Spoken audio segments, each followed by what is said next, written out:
Baik, Assalamualaikum warahmatullahi wabarakatuh.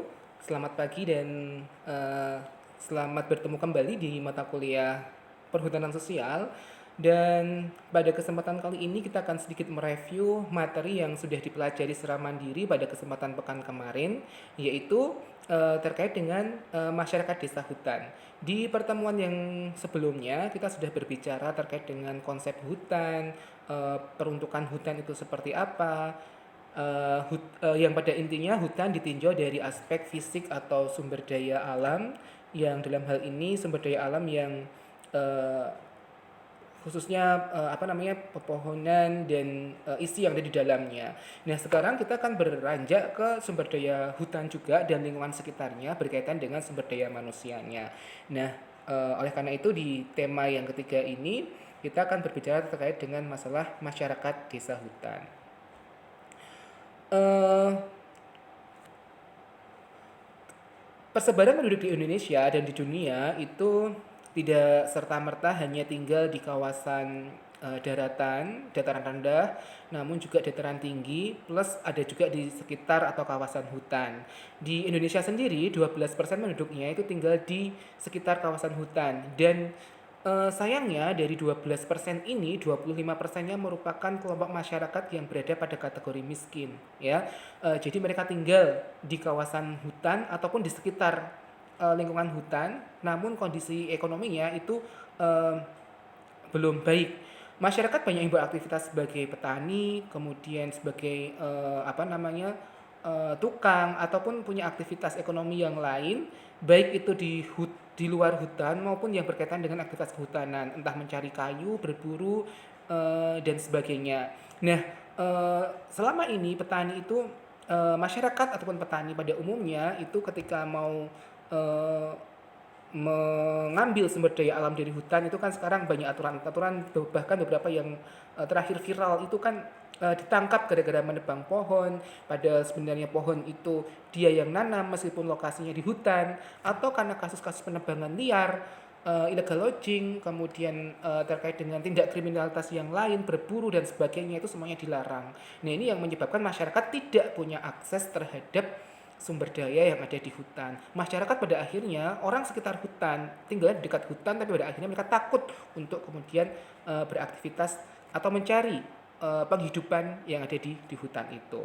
Nah, sebetulnya pemerintah punya peraturan terkait dengan hal tersebut, terutama peraturan nomor 6 tahun 2004 Jungto dilanjutkan dengan peraturan pemerintah nomor 3 tahun 2008, bahwa tata hutan dan penyusunan rencana pengelolaan hutan dan pemanfaatannya itu memberikan satu tanggung jawab atau suatu amanah bahwa untuk mendapatkan sumber daya hutan secara optimal dan adil perlu dilakukan suatu pemberdayaan masyarakat setempat melalui pengembangan kapasitas dan juga pemberian akses dalam rangka peningkatan kesejahteraan masyarakat di lingkungan sekitar hutan itu sendiri. Nah, jadi sebenarnya kejadian-kejadian yang belakangan terjadi, penangkapan dan sebagainya karena masyarakat melakukan aktivitas di hutan itu kalau ditinjau itu sebetulnya agak kontraproduktif dengan apa yang diamanahkan oleh peraturan pemerintah ini. Kalaupun masyarakat itu melakukan satu kesalahan, ya diharapkan berarti ada satu edukasi yang belum tersampaikan di situ. Ada satu peraturan yang belum dipahami masyarakat maupun pemerintah ataupun penegak hukum. Nah, ini yang memang harus dikuatkan kembali. Nah, dalam hal ini perlu dipahami juga bahwa pemberdayaan masyarakat setempat yang dimasukkan di sini diarahkan melalui hutan desa, ya.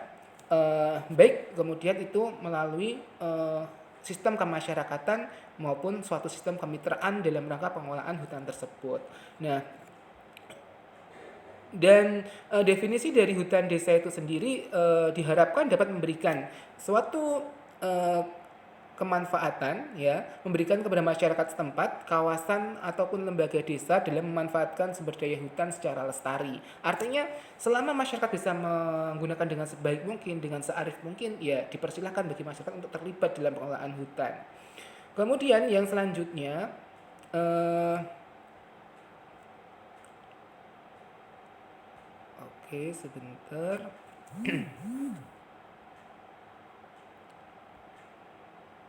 Yang selanjutnya dari sumber daya hutan ini, terutama melibatkan masyarakat, diharapkan bisa eh, mana nih? Ya, Penyelenggaraan hutan desa bertujuan untuk meningkatkan kesejahteraan masyarakat hutan dengan prinsip utamanya ada beberapa ketentuan yang harus diberikan. Yang pertama adalah tidak mengubah status dan juga fungsi dari kawasan hutan tersebut. Makanya meskipun masyarakat diberikan akses memanfaatkan hutan, bukan berarti hutan tersebut terus kemudian menjadi milik sepenuhnya masyarakat yang suatu saat bisa dialihfungsikan. Misalkan hutan itu dikelola masyarakat kemudian diubah menjadi kawasan pemukiman, kawasan usaha dan sebagainya. Ini yang nggak boleh. Itu ya, apalagi memanfaatkan hal-hal yang kayak jadi tempat wisata ataupun yang lain itu harus sesuai dengan diketahui oleh masyarakat atau pemerintah setempat. Kemudian ada keterkaitan antara masyarakat terhadap sumber daya hutan, baik untuk aktivitas misalkan peternakan ataupun wisata. Nah itu tetap semuanya harus berdasarkan dari komunikasi dan kerjasama bersama antara masyarakat mitra dengan pemerintah. Kemudian area kerja berdasarkan pada peraturan pemerintah peraturan Menteri Kehutanan nomor P49 tahun 2008 ya, yang ini sudah ditentukan aturannya. Apa saja itu? Yang pertama yang boleh dikelola itu seperti kawasan hutan lindung, kemudian kawasan hutan produksi tentu dengan berbagai macam kriteria dan juga harus dipahami betul oleh masyarakat. Kemudian hutan lindung dan hutan produksi. Kemudian hutan tersebut belum dibebani hak pengelolaan atau izin pemanfaatannya sehingga tidak tumpang tindih nanti dimanfaatkan oleh dua masyarakat atau dua kelompok ataupun yang lain. Kemudian berada dalam wilayah administrasi dari masyarakat desa yang bersangkutan, bukan kemudian desa A nyebrang ke hutan desa B. Nah, tapi berada di kawasan wilayah tersebut. Nah, dalam hal ini maka muncul istilah seperti prinsip hutan desa. Nah, hutan desa ini merupakan hutan negara yang dikelola oleh masyarakat pedesaan.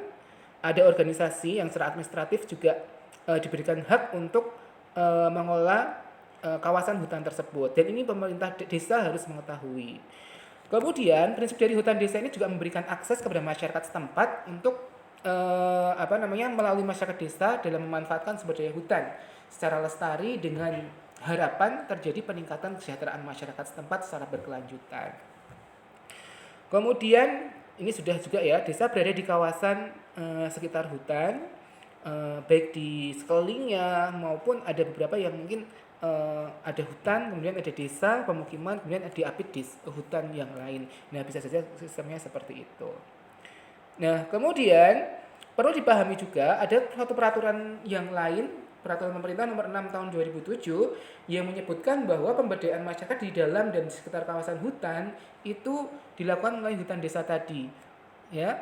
Dan hutan itu dikelola dengan sistem kemasyarakatan dan juga sistem kemitraan. Nah, jadi meskipun sudah diberikan kepada pengelolaannya kepada pihak pedesaan untuk mengelola, namun hak miliknya itu tetap pada hutan negara, ya. Dan silakan masyarakat diberikan akses seluas-luasnya untuk memanfaatkan hutan tersebut untuk mencari aktivitas ekonomi, tetapi dengan syarat harus tetap memperhatikan prinsip pengelolaan yang lestari.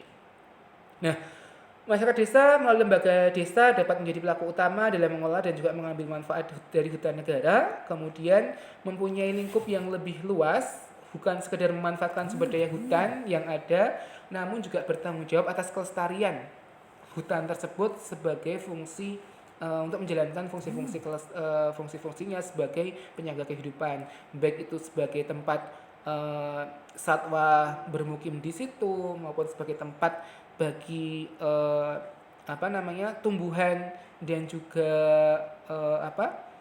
kawasan biotik untuk tetap lestari dan melanjutkan kehidupannya di situ yang punah dan sebagainya.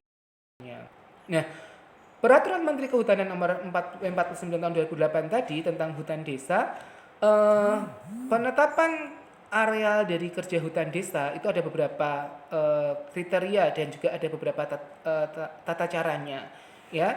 Yang pertama, tidak hanya kemudian diserahkan begitu saja kepada pihak desa, terus kemudian pemerintah atau Kementerian KLHK itu turun lepas tangan, namun juga adanya suatu pendidikan, bahkan lebih tidak hanya pendidikan, tapi juga bahasanya di sini yang digunakan adalah adanya proses fasilitasi. ada penyampaian maksudnya itu apa, tujuannya apa, pelaksananya itu siapa saja, tim pengelolanya itu hak dan kewajibannya apa saja. Nah, ini juga perlu disampaikan terkait dengan semua sistem pengelolaan hutan desa kepada pemerintah desa dengan sebaik mungkin. Nah, dalam hal ini tentu ketika prinsipnya adalah bottom up, tidak kemudian suatu penawaran. Nah, ini penawaran tetapi pemerintah desa diharapkan juga merespon, memanfaatkan kesempatan ini. Ketika kesempatan itu diberikan dan pemerintah desa itu menyambut baik kesempatan yang ditawarkan tersebut, harapannya inisiasi itu muncul dari masyarakat desa setempat. Ya, tidak kemudian terus dihibahkan. Tapi juga ada inisiasi untuk mengajukan permohonan pengelolaan hutan tersebut. Nah, dalam hal ini biar masyarakat juga ada satu tanggung jawab. Oh, aku sudah berani mengajukan diri untuk mengelola hutan tersebut. Jadi kita harus betul-betul menjalankan amanah yang telah dipercayakan dengan sebaik mungkin. Makanya perlu ada izin usaha pemanfaatan hutan, hasil hutan kayu dalam hutan desa, kemudian ada hak-hak dan kewajiban pemegang hak tersebut dari pemerintah desa. Kemudian rencana kerja hutan desa itu mau diapakan saja, kemudian ada pelaporannya, serta ada pembinaan dan juga pengendalian, serta sanksi-sanksi bagi pemerintah masyarakat desa yang memang tidak bisa bertanggung jawab menjalankan dengan sebaik mungkin. Nah, ada beberapa prinsip yang perlu kita ketahui juga dalam pengelolaan hutan desa. Antara lain yang pertama adalah bahwa areal hutan desa merupakan kawasan hutan negara yang berfungsi sebagai hutan lindung dan atau hutan produksi dengan kriteria belum dibebani hak atau izin dan berada dalam wilayah administrasi desa yang bersangkutan. Kemudian, areal hutan desa ditetapkan oleh Menteri Kehutanan atas usulan dari Bupati atau Wali Kota berdasarkan dari permohonan Kepala Desa. Secara kolektif, Bupati atau Wali Kota itu mengajukan rekap dari beberapa pemerintah desa yang mengajukan izin untuk pengelolaan areal hutan desa tersebut. Kemudian, hak untuk pengelolaan hutan desa itu diberikan kepada lembaga desa yang dibentuk oleh masyarakat desa. Dan ini ditetapkan melalui peraturan pedesaan atau peraturan desa.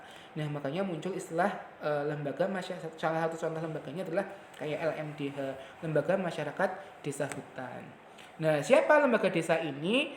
Lembaga desa yang dimaksud adalah lembaga kemasyarakatan yang ditetapkan dengan peraturan desa. Boleh misalkan LMDH tadi ataupun lembaga yang lain. Nah, bagaimana penetapan dari kawasan hutan desa tersebut? Penetapan areal hutan desa atau HD disingkat demikian, idealnya merupakan difasilitasi atau dibantu oleh Kementerian dari Kehutanan atau Kementerian KLHK, Bupati, Dinas Provinsi dan juga Dinas Kabupaten dan juga UPT terkait, misalkan BPDAS maupun BPKH maupun LSM dan perguruan tinggi ya dan sebagainya. Kemudian penentuan calon hutan desa didasarkan hasil identifikasi dan juga inventarisasi atau usulan dari kepala desa tersebut. Ini step pertamanya seperti itu. Penentuan calon hutan desa didasari hasil identifikasi dan juga inventarisasi atau usulan dari kepala desa. Makanya dalam hal ini Kementerian KLHK pun juga perlu memetakan hutan-hutan yang menjadi tanggung jawabnya itu bersinggungan dengan masyarakat mana saja ya, kayak misalkan di Gunung Bromo Karanganyar itu kan dekat dengan masyarakat Delingan, dan kiri kanannya itu berarti menjadi berpotensi untuk dikelolakan kepada masyarakat sekitar hutan tersebut. Yang kedua, pengusulan area kerja hutan desa oleh Bupati kepada Menteri Kehutanan atas usulan Kepala Desa dan diverifikasi oleh tim dari pemerintah pusat atau kementerian. Ini harus ada verifikasinya dulu. Jadi kalau ada verifikasi berarti dimungkinkan bisa lolos, dimungkinkan juga tidak. Selama masyarakatnya memang benar-benar tinggal di situ, bisa bertanggung jawab ya, bisa diberikan hak untuk lolos untuk memperoleh hak pengelolaan hutan desa tersebut. Yang ketiga, penetapan areal hutan desa itu ditetapkan oleh Menteri Kehutanan dan Lingkungan Hidup atau Kementerian KLHK. Ya, dalam hal ini kalau sudah ada ketetapan dari kementerian seperti itu, maka sebenarnya legal banget bagi masyarakat sekitar hutan untuk mengelola dan mengambil aspek-aspek terkait dengan pemanfaatan hutan di sekitar mereka. Baik, kita lanjutkan ke prinsip-prinsip pada hutan desa. Yang pertama adalah penetapan area kerja itu oleh Menteri Kehutanan. Tadi ya ada SK resminya, ada keputusan yang berkekuatan hukum. Kemudian hak kelola hutan desa diberikan oleh gubernur kepada lembaga desa. Yang ketiga, hak kelola hutan desa berlaku selama 35 tahun dan dapat diperpanjang. Ya, ini ternyata lama banget, haknya bisa diberikan akses sampai dengan 35 tahun. Jadi ketika diberikan hak seperti ini, masyarakat diharapkan kemiskinan masyarakat di sekitar hutan desa tadi, karena yang awalnya tidak diperkenankan untuk mengelola dan mengambil sumber kehidupan dari hutan, ya sekarang dipersilahkan, bahkan selama hampir seumur hidupnya ya 35 tahun beraktivitas itu bisa mengambil memanfaatkan mengolah hutan sebagai salah satu sumber pekerjaan ataupun sumber kehidupan bagi masyarakat sekitar hutan tersebut. Yang keempat, hak pengelolaan hutan bukan merupakan hak kepemilikan atas kawasan hutan, tidak mengubah status dan fungsi kawasan hutan, serta dilarang untuk memindahtangankan atau mengagunkan. Nggak boleh mengagunkan sertifikat misalkan hutan yang dikelola tersebut. Yang kelima, pemanfaatan hutan di hutan desa dapat dilakukan pada hutan desa yang berfungsi sebagai hutan produksi melalui izin usaha pemanfaatan hasil hutan kayu yang diberikan oleh Kementerian Kehutanan. Dan ini dapat dilimpahkan kepada gubernur untuk hutan alam dan bupati untuk tanaman hutan. Jadi hutan produksi itu ternyata boleh dimanfaatkan, tapi izinnya sampai dengan ke level kementerian. Kalau hutan hutan alam itu boleh sampai di level gubernur, tapi kalau yang sampai di level bupati hanya untuk hutan terkait dengan tanaman hutan. Nah, ketika masyarakat sudah diberikan akses untuk mengelola hutan, memanfaatkan hutan, apa saja sih fasilitasi yang kemudian diharapkan bisa diberikan pemerintah kepada mereka? Yang pertama adalah perlu kita pahami dulu bahwa fasilitasi yang dimaksud adalah untuk meningkatkan kapasitas lembaga desa dalam pengelolaan hutan. Yang kedua, bertujuan untuk meningkatkan pengetahuan dan kemampuan lembaga desa dalam menyusun rencana dan juga rencana kerja terkait dengan pengelolaan hutan desa tersebut. Artinya tidak dibiarkan begitu saja, tapi ada SOP, ada rencana kerja terhadap pengelolaan hutan itu selama 30 tahun itu mau diapakan saja. Itu ada pengetahuan dan juga keterampilan, kemampuan yang dilatihkan kepada masyarakat desa.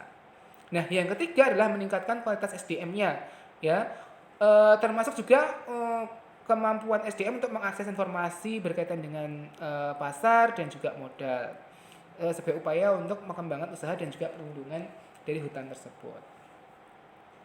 Nah, bagaimana pelaksanaan dari fasilitasi tersebut? Siapa saja pelaksananya? Yang jelas dalam hal ini adalah pemerintah, ya, baik di level kementerian, Kementerian KLHK terutama, kemudian juga pemerintah provinsi dan juga kabupaten atau kota. Yang dalam hal ini pemerintah setempat bisa dibantu oleh perguruan tinggi, kemudian lembaga penelitian, lembaga swadaya masyarakat, lembaga keuangan, ataupun koperasi BUMN, BUMD maupun BUMS, badan usaha milik swasta. Ya,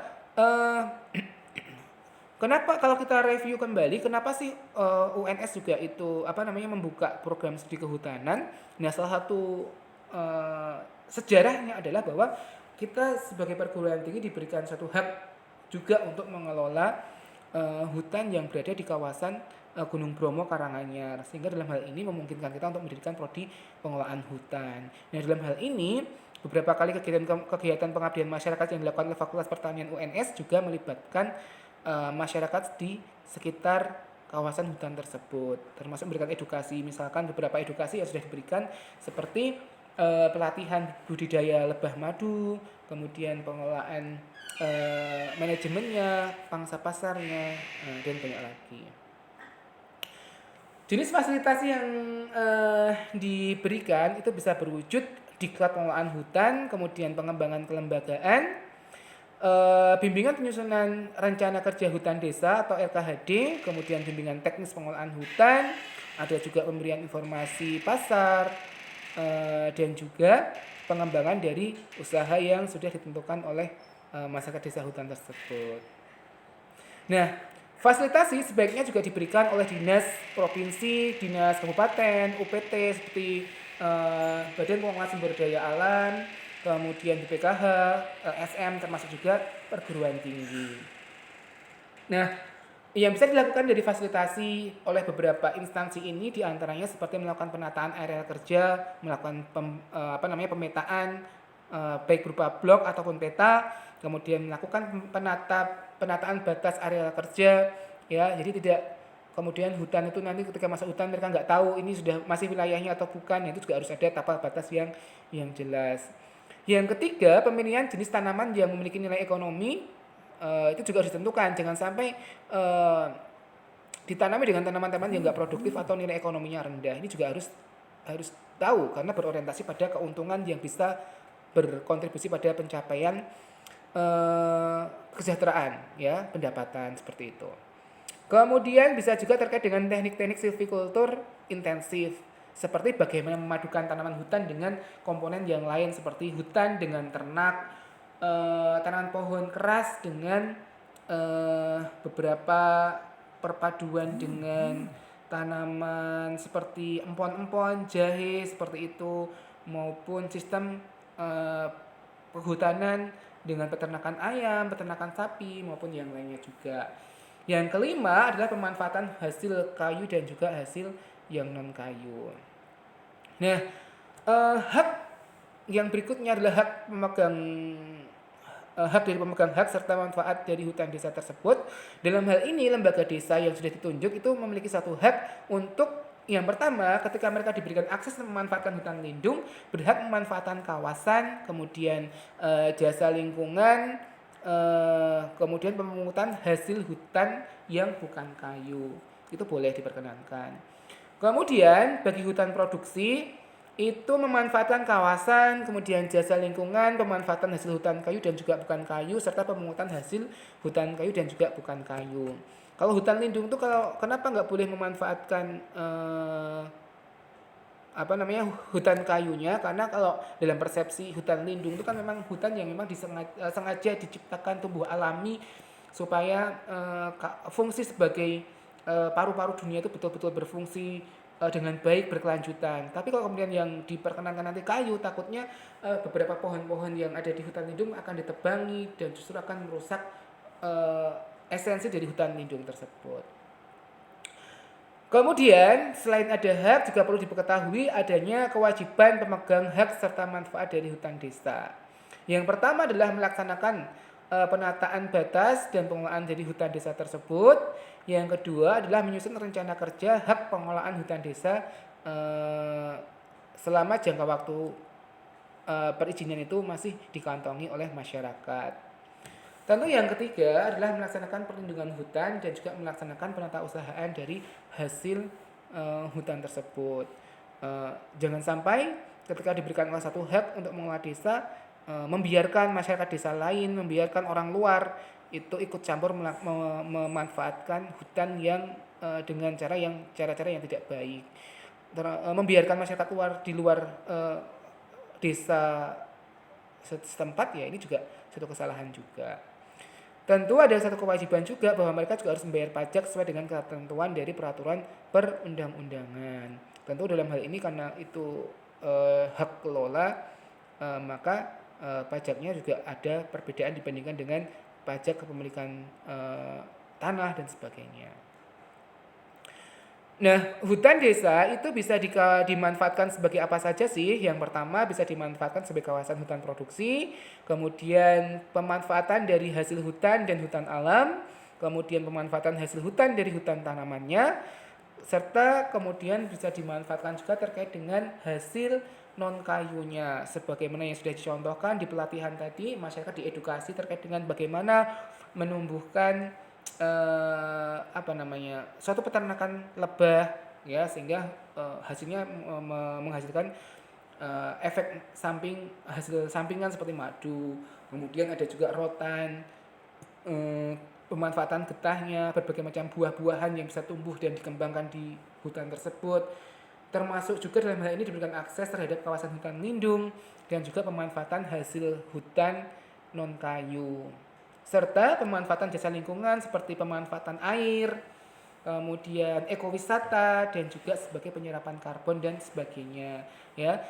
Sekarang kan banyak berkembang nih kayak warna wisata, kemudian pemanfaatan sebagai lokasi camping, dikembangkan sebagai wisata ekowisata untuk susur pegunungan dan sebagainya. Nah, itu bisa dikembangkan ke arah itu. Nah, terkait dengan materi pemanfaatan hutan ini teman-teman juga bisa melihat lebih detail lagi di buku Hutan Desa dan Pembangunan Sosial Ekonomi di Masyarakat Desa.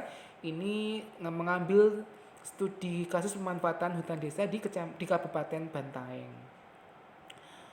Oke, eh, meskipun masyarakat di sekitar hutan sudah diberikan hak akses memanfaatkan hutan, ternyata kebijakan ini tidak serta-merta kemudian mudah diterima oleh masyarakat karena adanya satu tantangan dan juga masalah yang muncul berkaitan dengan berjalannya program tersebut.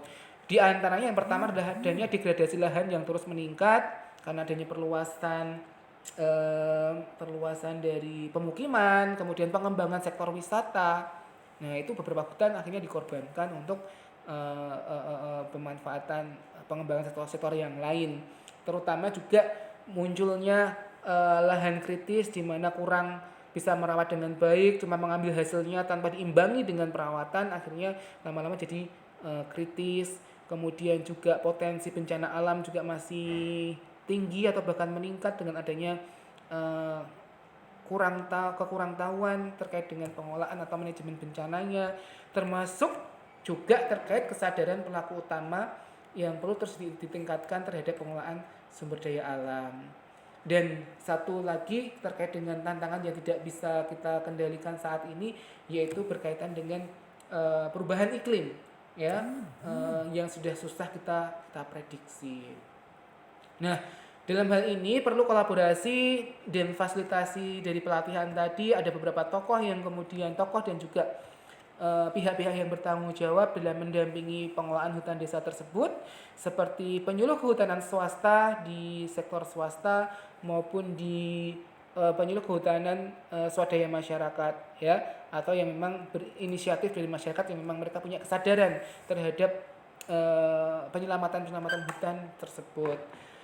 Kemudian tidak hanya di bidang pertanian ada penyuluhnya, di bidang kehutanan juga terdapat kelembagaan penyuluh kehutanan, baik yang statusnya sebagai PNS, sebagai penyuluh kehutanan swasta maupun penyuluh kehutanan swadaya masyarakat. Ini mirip banget dengan penyuluh di pertanian, ada penyuluh PNS, penyuluh swasta atau honorer dan juga swadaya masyarakat. Nah, dalam hal ini seorang penyuluh kehutanan punya kriteria wilayah. Kalau di penyuluh pertanian kan harapannya kan dalam satu kewilayahan kecamatan diampu beberapa penyuluh atau bahkan dulu sempat cita-citanya satu desa satu penyuluh.